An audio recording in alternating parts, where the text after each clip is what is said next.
யாழ்ப்பாணத்தில் படகு விபத்து, இருவரும் இழப்பு. தேடுதல் பணிகள் தீவிரம். புறப்பட்டு ஒரு சில நிமிடங்களிலேயே கவிழ்ந்தது படகு. யாழ்ப்பாணம் குருநகர் இறங்குதுறையில் இருந்து பாலைதீவு புனித அந்தோணியார் ஆலய திருவிழாவிற்கு புறப்பட்ட படகு ஒன்று நீரில் மூழ்கி விபத்துக்குள்ளாகியுள்ளது. குறித்த விபத்து சம்பவம் இன்று காலை இடம்பெற்றுள்ளதாக தெரிவிக்கப்படுகிறது. படகை திருப்ப முற்பட்ட வேளை குறித்த விபத்து சம்பவம் இடம்பெற்றுள்ளதாக தெரிவிக்கப்படுகின்றது. படகில் இருந்த முதியவர்கள், சிறுவர்கள், பெண்கள் என பலர் நீரில் மூழ்கியுள்ளதாக தெரிவிக்கப்படுகின்றது. விபத்தின் போது இருவர் உயிரிழந்துள்ள நிலையில் சடலமாக மீட்கப்பட்டுள்ளனர். சிலர் யாழ்ப்பாணம் போதனா வைத்தியசாலைக்கு அனுமதிக்கப்பட்டுள்ளனர். மீட்பு நடவடிக்கைகள் தொடர்ந்தும் இடம்பெற்று வருகின்றது.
இன்றைக்கு இந்த கடல் பரப்பில் அல்லது இந்து சமுத்திரத்தில் பெரும் ஒரு பதற்றமான நிலைமை ஏற்பட்டிருக்கின்றது. அந்த பதற்றமான நிலைமையின் காரணமாக பல்வேறு சம்பவங்கள் இடம்பெற்று வருகின்றது. அவ்வாறு சம்பவங்கள் இடம்பெறுகின்ற பொழுது உண்மையிலே அந்த சம்பவத்தின் மூலமாக பாதிக்கப்படுவது நாங்களாக இருந்தால் அல்லது எங்களுடைய மீனவர்களாக இருப்பார்கள் என்றால் அது உண்மையிலேயே அது எங்களுக்கு நல்லமல்ல, உண்மையிலே எங்களுடைய அமைச்சுக்கும் நல்லமல்ல.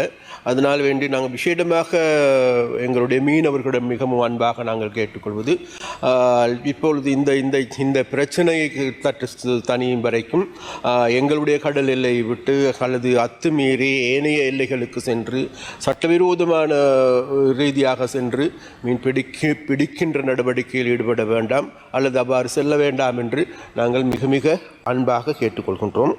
அதே போன்று விசேடமாக எங்களுக்கு எல்லோருக்குமே தெரியும், இன்றைக்கு 6 நாட்களுக்கு முதல் விசேடமாக கேகேஎஸ் பிரதேசம் காங்கேசன் பிரதேசத்திலிருந்து 2 மீனவர்கள் கடலுக்கு சென்று அவர்கள் காணாமல் போய்விட்டதாக கடந்த 6 நாட்களாக நாங்கள் தேடிக்கொண்டிருந்தோம்.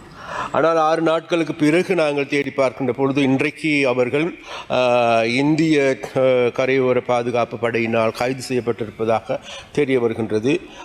உண்மையிலேயே கடந்த பல நாட்களாகவே இது தொடர்பாக பல்வேறு விவாதங்கள் அல்லது பல்வேறு கருத்துக்கள் கூறப்பட்டது. அதன் பொழுது நாங்களும் சரி, எங்களுடைய கடற்படையினரும் சரி, உண்மையிலேயே நேர்த்தியாகவும் நேர்மையாகவும் உண்மையிலேயே இவர்களுடைய தேடுகின்ற நடவடிக்கையில் நாங்கள் ஈடுபட்டோம் என்பது இந்த இடத்தில் நாங்கள் சுட்டிக்காட்ட வேண்டும். இன்றைக்கு பின்னேரத்துக்குள்ளே எங்களுக்கு தெரிய வரும் உண்மையிலேயே இந்திய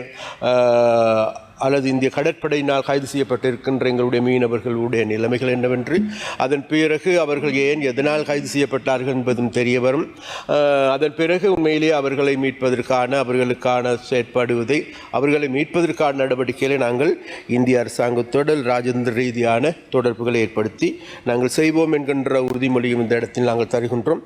அதே போன்று மீண்டும் நாங்கள் கேட்டுக்கொள்வது வேறு எதுவுமல்ல, இவ்வாறான சூழல் இன்றைக்கு ஏற்பட்டிருக்கின்ற சூழலில் காரணமாகவும் அதே நேரத்தில் இந்த கடலில் பல்வேறு பிரச்சனைகள் ஏற்பட்டிருக்கின்றது. போதைப்பொருள் கடத்திலிருந்து இது பல்வேறு பிரச்சனைகளும் ஏற்பட்டிருக்கிறது. இவ்வாறான பிரச்சனைகள் போது இன்றைக்கு உலக நாடுகளும் கூட இது சம்பந்தமாக கூடுதலாக கவனம் செலுத்துகின்றது. விசேடமாக இந்தியாவும் கூட, இந்திய கடற்படையினும் கூட இது சம்பந்தமாக கூடுதலான கவனத்தை செலுத்துகின்றார்கள். அதனால் இது சம்பந்தமாக மிகவும் அவதானமாகவும் கவனமாகவும் இருக்கும்படி, அதே நேரத்தில் எங்களுடைய மீனவர்கள் மிகவும் அவதானமாக இருக்கும்படி நாங்கள் மிக மிக அன்பாக கேட்டுக்கொள்கிறோம்.